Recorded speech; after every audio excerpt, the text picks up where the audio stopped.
So got a very cool one for anyone that's into vintage racing style chronographs. The watch is the Tissot Heritage 1973 Reverse Panda variant. Before we get to the watch though, I just have to thank Bijou for lending it in. Bijou is an authorized dealer for Tissot and many other brands. If you're shopping for this watch or any others, make sure to check them out at bijou.com. They also have a YouTube channel, and I'm contributing a few videos to that, so I'll leave links to both in the description below. Now, to the watch.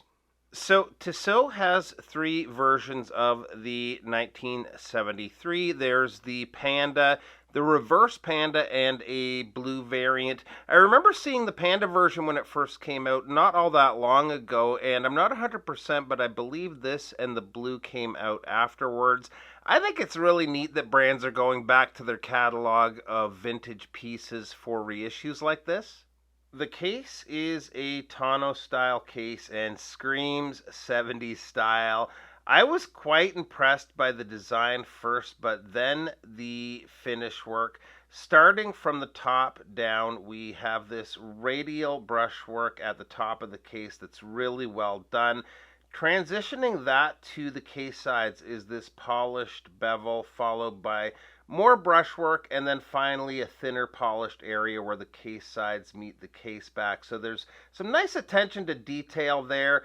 We have the display case back to give us a look at the Bijou 7753 working away. The 7753 is a 27 joule movement beating at 28,800 vibrations per hour with a 40-hour power reserve. I'll walk you through what's happening here on the dial, and I'll fire up the chronograph while we're doing that. Now, when it comes to the subdials, at 3 we have the minute counter for the chronograph function. Down at the 6 is the hours for up to 12 hours, and over at the 9 is the running seconds. I really like it when they separate the hands for the chronograph from the others by giving them a different color like this. It makes it a little bit easier to read, and I just like that look. I also like that they've added an extra layer to the dial with the tachymeter scale for a bit of extra depth. At the 4:30 is the date, which is adjusted using the pusher on the side of the case. The loom isn't really a big deal with a watch like this, but it's not the best. The hour and minute hands are fairly bright, but not so much for the hour markers. There's not a whole lot of surface area to apply loom on them, so not surprising that they're weaker like that. The watch comes in at a case width of a little over 43 millimeters. Lug to lug, I'm getting 49.6 millimeters.